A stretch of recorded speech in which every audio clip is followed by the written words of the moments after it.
Halo, gara-gara bola kembali lagi. Welcome back for us. Buat teman-teman yang udah kangen lama nggak nonton gara-gara bola.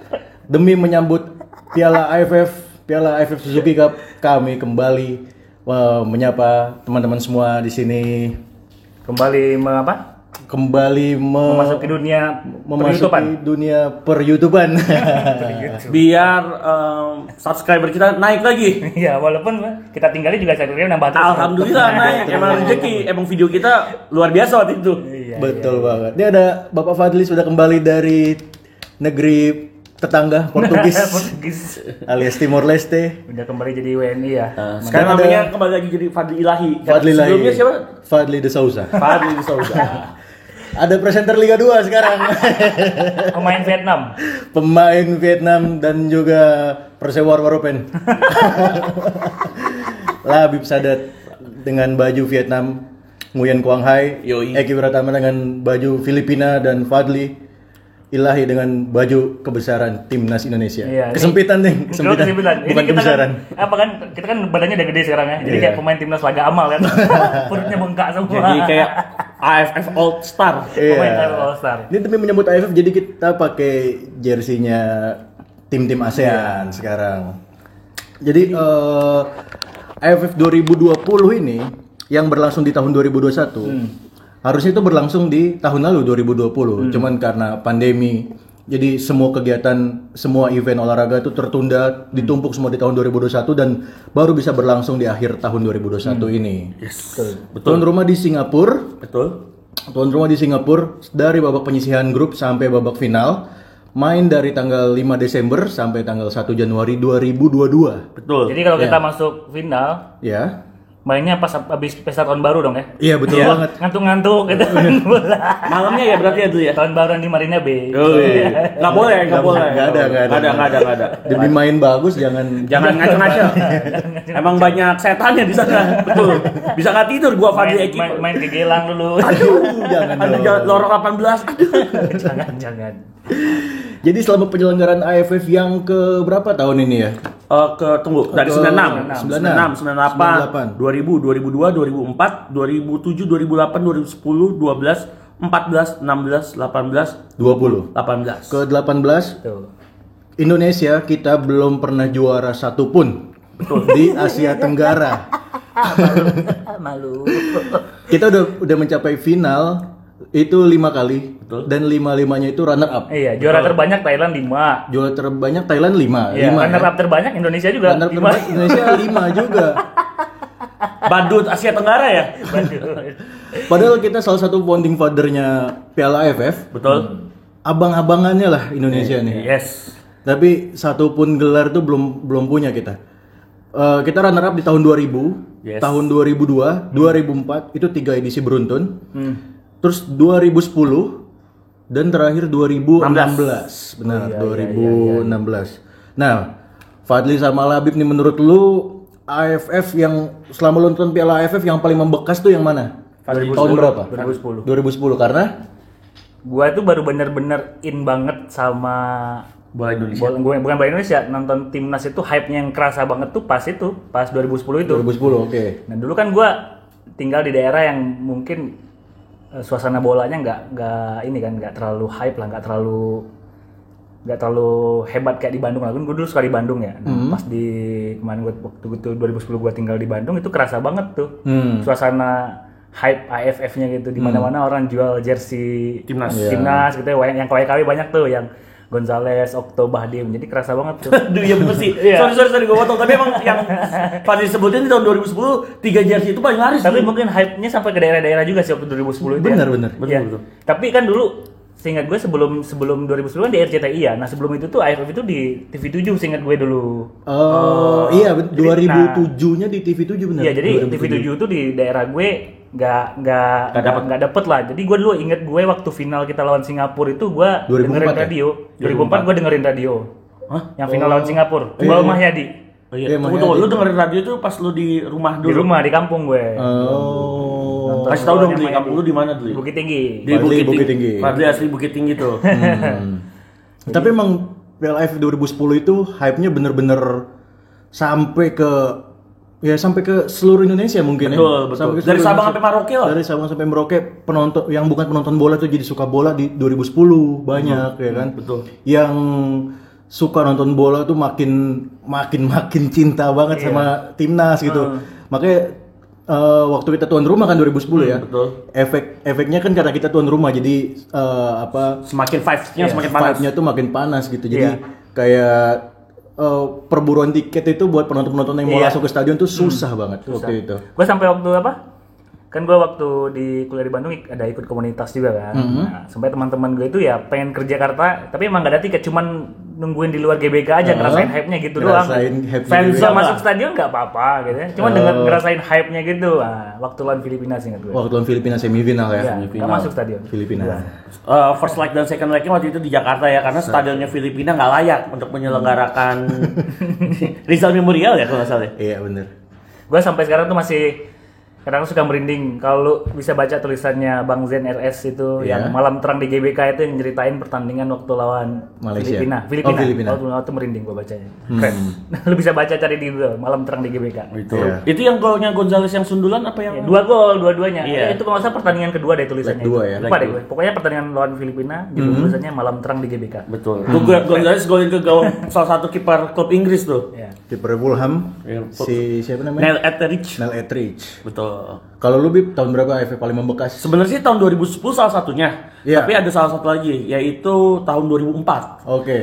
Jadul banget. 2004. Tapi umur berapa 2004? Waktu itu umur 11 12 tahun lah. 12 tahun ya. Umur 11 12 tahun karena gue ngikutin Indonesia itu pas banget tahun 2000 memang dari tahun 2000 pertama kali nonton Indonesia final 2002 tapi memang salah satunya 2010 karena Fadil udah ceritain gue pengen ceritain yang 2004 waktu itu gue SMP kelas 1. Gue SMP kelas 1. Iya benar SMP kelas 1. Betul di akhir tahun ya Ki gue SMP gue sama Fadil sama Eki sama SMP kelas 1 abis itu Gue SMP kelas 2 dong. betul SMP kelas 2. Dan waktu itu emang Indonesia bermain di Vietnam kan. Tuan rumah grupnya Vietnam. Tuan rumah grupnya Vietnam, Indonesia tergabung bersama timnas Vietnam, bersama Laos kalau nggak salah satunya juga. Dan Indonesia bisa meraih kemenangan dan lolos sebagai juara grup saat itu. Bersama Singapura nggak tau. Ya juara grup karena Singapura runner up, kita seri sama Singapura 0-0. Kita bisa nuntasin lupa gue juara apa runner up, pokoknya kita lolos dan Indonesia bisa melahirkan sosok Solosa itu yang gue ingat salah satunya Kakak Boci di tahun 2004 dan gue ngikutin semua pertandingan Indonesia dan sayang banget waktu lawan Malaysia home di sini di GBK gue nggak nonton waktu itu nggak ada yang nganterin gue kebetulan dan pas lagi Main di Bukit Jalil itu luar biasa. Gue tuh udah merinding disco. Kita kalah 1 gol dulu di babak pertama lewat gol Khalid Jamrus inget banget. Dipotek si Firmansyah kan jatuh tuh. Kepleset ya. Kepleset itu di pressing dia ke tiang jauhnya Hendro Kartiko. Lu bayangin terus Indonesia nggak lama main 10 orang. Iya, Mauli Lesi. Muhammad Mauli Lesi kartu merah. Itu di Bukit Jalil kan? Di Bukit Jalil. Ini suasana cerita Bukit Jalil tuh sampai sekarang gue kalau kata Fadil dia merinding baca tulisan Zen RS, gue merinding sampai sekarang nih. Gue merinding lagi nih ngelihat. Gue inget banget bagaimana Kurniawan, Karis Yulianto, Ilham, Boas, Eli nggak golin, masa gue yang nggak sebutin yang golin dan itu semua bisa ngebalikin 4 gol di Stadion Nasional Bukit Jalil dan yang lebih merinding lagi arah golnya semuanya ke supporter Indonesia semua. Itu comeback terbaik di AFF. The real itu kemenangan terakhir kita di Bukit Jalil. Pernah nggak kita menang Bukit Jalil selain itu? Tunggu. 2010 kalah. Enggak, 2010 kalah. 16 waktu itu menang 3-0 di mana? 2012 kalah. Iya benar terakhir kita main 2004 berarti ya. Iya, kita pernah menang lagi. Benar. Dan memang saat pertandingan 2004 itu luar biasa. Kita kalah sama Singapura menurut gue tuh emang lawan skuad Eropa ya. Jadi emang kita kalah kualitas. Emang jagoan mereka waktu itu. Jagoan saat itu dengan pemain-pemain naturalisasi yang hebatnya itu dan menurut gue emang perjuangan Indonesia di 2004 itu patut diberikan apresiasi dan bakal gue inget sampai kapanpun. Betul banget. Gue juga AFF paling membekas gue 2004 2016 sama 2010. Kan lu ke Thailand waktu 2016. Iya, cuman satu pertandingan aja tapi.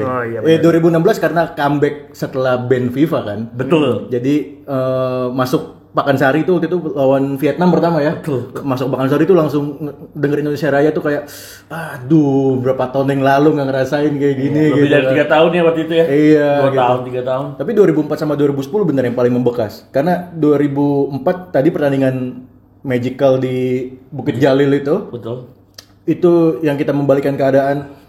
Besok paginya koran semuanya itu headline di depan itu semua pertandingan Indonesia lawan Malaysia semua itu. Betul. Di samping waktu itu lagi ada musibah bencana alam tsunami waktu itu kayak di Aceh ya. Jadi itu benar-benar hiburan banget lah buat orang Indonesia dan Masyarakat pendukung Aceh timnas ya, benar. Masyarakat Aceh terhibur banget itu. Sama di 2010 menjelang final itu perburuan tiket yang sangat susah itu. Iya. 17 jam gua ngantri tiket di GBK dan itu salah satu pengalaman yang gue pasti ceritakan ketika orang nanya Korban. ketika orang nanya kalau untuk nonton bola paling seru apa itu pertandingan pengalaman cari tiket itu yang gue pasti ceritakan ke orang-orang gitu. Itu 17 jam itu dari jam berapa ketemu jam berapa Ki? Dari jam 12 malam gue tidur di GBK sampai jam 5 Sore besoknya. baru Tapi dapat? Tapi dapat 1 lembar tiket. 1 lembar Demi dan, 1 lembar. dan Eki pulang ke rumah istirahat malamnya Indonesia dibantai sama Malaysia di Bukit Jalil 3-0. 3-0. Jadi ke final cuma yang ini dong kayak perasaan kempal ya. Lihat golnya Bustomi lah. Nasuha sama Muhammad Ridwan ya. Iya, Dan luar biasa ya Ki ya. Luar biasa 2010 itu ya muncul hype banget lah pokoknya timnas merah putih waktu itu. Iya. Nah, untuk jersinya bagus juga Ki. Jersinya bagus juga Nike Terus ada watermark gitu. Garuda. Dan itu sampai sekarang harga termahal kalau di pasar market jersey itu semuanya hype itu. Jersinya, jaketnya yang abu-abu, putih abu-abu. Dan ya kan? pemegang jersey trainingnya apa? Hijau putih. yang merah itu kan. Oh iya, hijau muda gitu kan. putih hijau kan celananya Iya. kan. Sampai sekarang itu yang jersey training yang gue inget yang kuning, putih, hijau. Iya. Itu bagus juga. Itu official broadcastingnya kan kalau nggak salah Fox Sport Asia kan ya. Yes. Dan pada tahun 2010 itu rating tertinggi Fox Sport Asia itu Indonesia Malaysia. Indonesia ini kalau gua nggak salah ya, gua pernah dengar soalnya. Indonesia Malaysia itu jadi rating tertinggi di dalam setahun 2010. Iya. Luar biasa emang. Ya, rivalitasnya memang ini. Iya. Kan sampai dibikinin film sama Astro kan. Iya, Waktu bener. match di tahun kapan gitu kita ketemu sama Malaysia. 19 ya. Ditayangkan lah itu. Waktu kita ketemu di Piala Dunia, kualifikasi Piala Dunia kan sebelum match Indonesia ketemu Malaysia di GBK, Astro nayangin film dokumenter tentang perjuangan mereka waktu F 2010 ya itu. Mereka menang malam itu di GBK. Menang di GBK. Dan pemain-pemain yang berada di pertandingan di Malaysia ya, terutama di skuad Malaysia di 2010 itu selalu terkenang malam di GBK itu. Karena emang melawan sekitar 90.000 penonton. Lagian juga mereka tuh bayangin underdog kan, mereka masih muda kan. Itu bekas skuad SEA Games 2009 juara mereka di SEA Games, mereka juga juara di AFF. Dan back to back SEA Games lagi. Juara lagi di SEA Games. Di grup kita bantai 5-1. Masih apa? Terus banyak nanya kan dulu kipernya Khairul Fahmi kan. Kenapa sekarang masih Khairul Fahmi ya? Dia waktu itu masih muda. Masih under 23 itu. Jadi gue kasih tahu nih waktu Indonesia lawan Malaysia di SEA Games ya 2011. Khairul Fahmi itu umurnya 23. Iya. Berarti sekitar 10 tahun kemudian Khairul Fahmi umurnya masih 33. Dan 33. menurut gua kiper di usia 33 itu usia emasnya kiper. Iya. Masih matang. Lagi pede-pedenya seorang menjadi kiper dan Khairul Fahmi di pertandingan pertama langsung dapat line up ya. Malaysia semalam lawan Kamboja. Iya. Nah, jadi itu tadi pengalaman AFF yang paling berkesan dari kami. Kalau misalkan kalian punya pengalaman yang paling berkesan, boleh tulis komen di bawah. Atau kirim surat. Betul. PO Box berapa? Kirim wesel. Pokoknya kirim aja tulis misalnya AFF 2007. Ya. Indonesia Gol bunuh diri Supardi misalkan gitu. atau enggak AFF 2007 seri sama Singapura 2-2. Itu lu ceritain kenapa Gol siapa? Saktiawan Sinaga misalkan. Umpannya Atep. The Udah lu ceritain itu Rising contoh. Star. Itu contoh doang. Iya. Nah, untuk di tahun AFF 2020 ini gimana komposisi skuadnya? Ya ini kan skuad yang waktu dibawa ini ya kualifikasi Piala Dunia terakhir ya waktu kita gagal di Piala Dunia. Oh sama Terus ini main lagi waktu lawan Taiwan, playoff Piala Asia. Taiwan. Kalau untuk level Asia Tenggara sih gue lihat ya harus bicara banyak lah, gila aja. Orang banyak yang bilang oh ini AFF nggak penting, ini AFF cuma nggak ada di agenda FIFA. Cuman nih kalau udah ketemu Malaysia balik lagi tanya hati kecil lu pengen lihat timnas kalah atau gimana? Pasti lu pengen lihat timnas menang kan? Udah ketemu Malaysia, walaupun ini cuma AFF gitu. Kalau lu kalah pasti sakit hatinya ya. Hatinya kerasa banget. Apalagi kalau lu punya teman orang Malaysia. Bisa gitu. Nahan momen itu nahan. Apa namanya? Gua sih bukannya ini ya, prediksi juga ya harus berbicara banyak. Ininya Sintayong lah. Sebagai ajang pembuktian dia lah gitu lah. Kita udah lihat lawan Taiwan udah lewat lawan apa? Di Piala Dunia kemarin waktu awal kita masih kasih ini lah. Waktu Piala Dunia kemarin kan dia cuma dapat berapa laga itu dan gagal menghasilkan kemenangan. Thailand doang seri 1-2. Thailand doang seri. Padahal itu juga kita ditekan habis-habisan juga. Lawan Taiwan udah kelihatan nih. Lawan di Asia Tenggara yang kekuatan sepak bolanya hampir merata gitu. Terus rivalitasnya juga tinggi, tekanan dari supporter juga mendukung ya. Pembuktiannya di sini lah pembuktiannya gitu. Kalau dia gagal maksudnya kalau di sini saja sudah gagal, gimana nanti kita akan menghadapi kualifikasi Piala Asia? Betul. Dan Indonesia akan tergabung dalam pot 4 lagi. Iya. Skuadnya skuad termuda ya di AFF tahun ini. Relatif muda lah umurnya. Iya, betul, paling tua cuma Victory Bonevo sama Farudin Arianto. Iya. Dua-duanya kelahiran 88 lah ya. Bonevo 85 betul dan Farudin Arianto itu kelahiran 89. Sisanya umur 20-an semua. 20 enggak lebih dari 25 dan menurut gua melihat pemain yang relatif muda dan minim pengalaman sama tim Asia Tenggara ini gimana berarti? Tapi menurut gue ya kita bicara misalkan pengalaman minim karena Caps nggak pernah bohong ya. Salah satu pemain terbanyak yang memiliki Caps Indonesia di AFF kali ini kan Evan Dimas ya. Dan usianya masih 26 tahun dan menurut gue Evan Dimas harus menjadi senior atau menjadi teladan dalam pertandingan-pertandingan Indonesia. Kemungkinan besar kan dia captain. Ya. Kemudian dia masih captain, terus pemain ya salah satu jenderal lapangan tengah Indonesia, pemain yang mungkin banyak pemain menaruh harapan kepada Evan Dimas. Enggak Evan Dimas saja sebenarnya yang melihat skuad yang dibawa Sintayong dengan Riyandi, mungkin ada Elkan, ada Ryuji, Arhan dan sebagainya, Asnawi, Abimanyu. Tapi menurut gue sih peran Evan Dimas itu sentral banget dan walaupun di klub dia jarang main ya. Walaupun di klub jarang main karena Paul Muster mengandalkan Haryanto di klub. Tapi memang Evan Dimas ini pemain yang spesial tetap menurut gua. Pemain yang memiliki jam terbang plus caps yang sangat tinggi bersama timnas Indonesia dan peran Evan Dimas sangat sentral plus menurut gua lini depan yang diinginkan Sintayong kan lini depan yang sama ketika Sintayong membesut Korea Selatan di Piala Dunia 18 ya. Bagaimana dia nggak mengandalkan seorang target man tapi mengandalkan seorang pemain yang memiliki mentalitas sebagai seorang coacher layaknya Aguero, Son Heung-min itu yang disukai oleh seorang STY dan makanya Coach Hedia Heri Yudo Ezra Walian itu mendapatkan porsi lebih bersama timnya STY. Jadi menurut gue siapapun yang dipasang harus bermain maksimal pada pertandingan melawan Kamboja di laga pembukanya Indonesia besok. Kehadiran Victor Bonevo, Ryuji Utomo yang punya caps Asia Tenggara ya. Pernah di Thailand, satu lagi Ryuji pernah di Penang. Evan juga pernah Selangor. di Selangor. Abimanyu di JDT.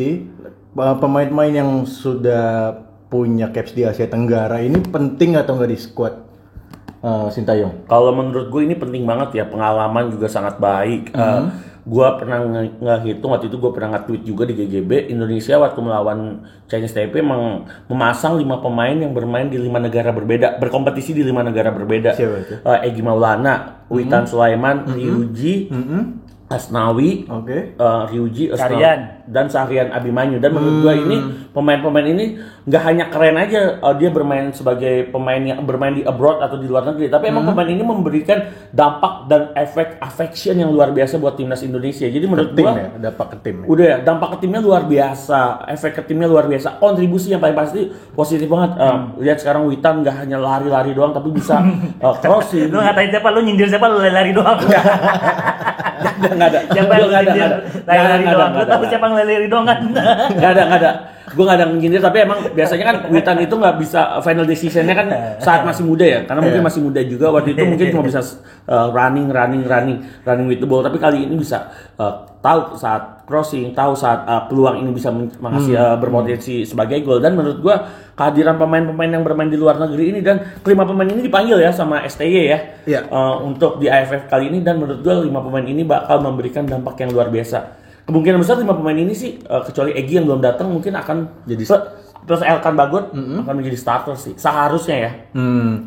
Elkan menurut lu kesulitan masalah komunikasi nggak di belakang? Bahasa Inggris gampang. Siapa tandemnya, Ryuji atau Victor? Victor bisa lah, Victor kan bisa bahasa Inggris. Ryuji juga pintar. Ryuji juga bisa, anak PL. PL Kalau loh. bahasa Inggris masih bahasa inilah, bahasa yang gampang. Universal. Universal di lapangan lah ya. Left, right, down, back. Kayak gitu. Los, kata Riyandi. Los. Kayak siapa? Nadio. Tiba-tiba Nadia ngomongnya, "Cok, awas cok." Tapi ini ya, kan kita segrup sama Kamboja Betul. ya, Laos ya kan, Yes. Vietnam, Malaysia kan. Malaysia. Lawan Kamboja sama Laos ini bukan bicara ini ya, menang atau kalah gitu. Ini bisa menang berapa gol. Betul. Itu yang harus dipikirin. Betul. Lawan Nah, tapi- Kamboja itu kita harus menang banyak. Iya. Untuk karena ada kemungkinan kita lolos ke semifinal itu ditentukan oleh selisih gol. Iya, betul. Jadi ada kemungkinan kita imbang nih lawan Malaysia ya kan. Kemudian Malaysia dan Indonesia kalah lawan Vietnam ya. Selisih gol yang bakal nentuin kita lolos. Betul. Kita kan lawannya berarti Kamboja, Laos, Vietnam, Malaysia. iya. Yes. Mudah-mudah, susah-susah. Iya. Mending mana? Mudah-mudah, susah-susah atau sebaliknya? Menurut gua mudah-mudahan susah-susah biar memberikan Iya. mental yang bagus buat Gitu kita. ya? Biasanya kan grafik makin lama makin nanjak, makin panas kan. Biasanya Oke. kalau momentum di pertandingan pertama langsung jelek, mungkin bisa merembet ke pertandingan berikutnya kan. Ini dapat lawan Kamboja nih. Tapi kita lihat dalam 2 laga awal-awal ini kan tim-tim semenjana kayak Timor Leste itu siapa lagi yang kemarin kalah tuh, nggak bisa dipandang sebelah mata juga. Myanmar, Thailand Kamboja. cuma bisa menang 2-0 lawan Timor Leste. Terus apa lagi tuh? Malaysia. Laos juga sama Malaysia kalah banyak juga sih, Laos 3-0 nih. Malaysia lawan Oh, Kamboja. enggak. Malaysia Singapura lawan Myanmar 3-0. Thailand lawan Timor Yang Leste. mengejutkan Timor Leste lah. Gitu. Dia ini 2-0 kalahnya doang sama Thailand. Laos sama Vietnam 2-0. Iya, 2-0 juga. Vietnam sama Malaysia juga lawannya ketemu Laos sama Kamboja dulu. Iya, kan Sama kayak kita. lakon-lakon tuh disimpan terakhir. Apalagi Indonesia Malaysia disimpannya terakhir, ada partai penentuan ya kan. Dan langsung ditempatkan di Stadion Nasionalnya Singapura. Iya, National Stadium Singapura ya. Berarti untuk pertandingan perdana timnas Merah Putih menghadapi Kamboja. Betul. Menghadapi Kamboja yang mana di kompetisi manapun di seluruh dunia katanya laga perdana itu selalu yang paling sulit. Iya. Selalu yang paling sulit walaupun secara di atas kertas nih Indonesia Bisa menang. unggul dari Kamboja ya. Tapi kalau menurut gue nih ya, maaf nih ya, maaf supporter ya. Level Indonesia saat ini sama Kamboja tuh sama. Gue bilang ya, kalau gue bilang. Ini opini gue aja ya. Karena kenapa? Ngelihat dari kemarin pas kita kualifikasi Piala Dunia, Yes. kita nahan imbang Thailand itu senangnya luar biasa, bukan main. Kita nahan imbang Thailand loh. Yang mana yang sebelumnya kita relatif imbang atau bisa menang, saling mengalahkan lah. Cuman kenapa kita ngalahin Thailand kita imbang sama Thailand itu kenapa? Kayak bahagia banget Kenapa gitu. Ki? Karena di 3 pertandingan sebelumnya itu kita tuh ampas banget, nggak Iya. bisa ngapa-ngapain. Nah, kebetulan kemarin itu kita bisa nanya, ya makanya pada happy. Tapi Iya. cuma lawan Thailand. Thailand gitu kan. Kita Bayangin sama Vietnam 5-0. Di GBK di ayamin Thailand berapa tuh? 4-1. Ya, 3-0. 3-0. Nah, tuh. Nggak ngapa-ngapain di Bali lawan Vietnam dihancurin. 3-1. Ya begitulah jadinya jadi supporter Kamboja, jadi supporter Laos gitu. Kita sudah pernah merasakan gitu. Sekarang saatnya kita merasakan menjadi supporter Indonesia seutuhnya. Iya. Fitrah kita kan jadi supporter Indonesia. Di laga lawan Kamboja gimana menurut lo, Habib atau Fadli? Kalau menurut gue sih lawan Kamboja keunggulannya sebenarnya sih Kamboja punya modal ya, karena ketika melawan Malaysia dia sudah bermain, maksud gue Kamboja sudah bermain satu pertandingan, itu menjadi keuntungan bagi Kamboja, jadi minimal skuadnya udah panas walaupun hasilnya tidak maksimal ya. Ya. Tapi melihat secara permainan ya, bukan secara hasil ya. Secara hasil kita tahu Kamboja kalau secara permainan, ball position, shot on target, passing itu Kamboja Unggul dari Malaysia.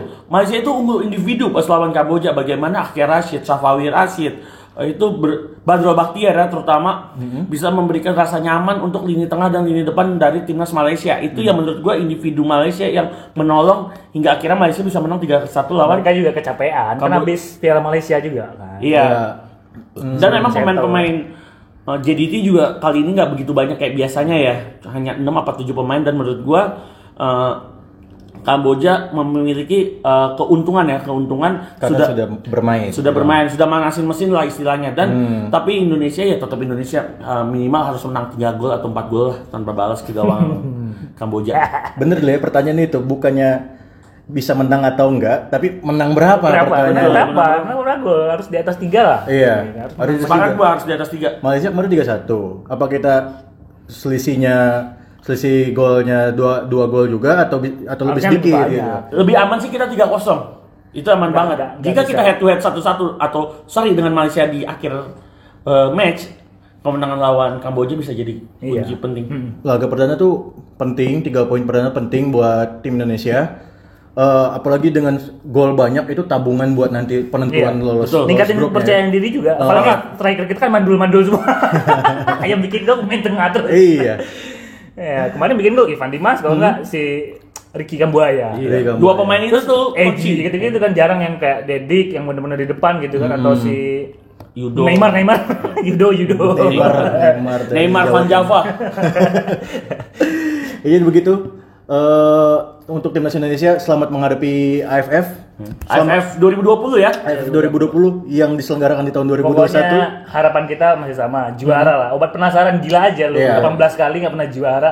Mimpi kita masih sama. Setelah kalau udah juara lu nggak AFF nggak penting nggak apa-apa. Yang penting juara dulu. Yang penting juara dulu. Ini Piala Dunianya Asia Tenggara. Betul. Walaupun katanya ini turnamen yang nggak besar-besar amat, cuman kita ambil yang realistis lah. Mereka bilang turnamen ini banyak yang bilang biasa nih AFF nggak ada artinya nih AFF. Tapi tetap aja kalau kalah sama Malaysia lu kata-katain tuh main. Iya.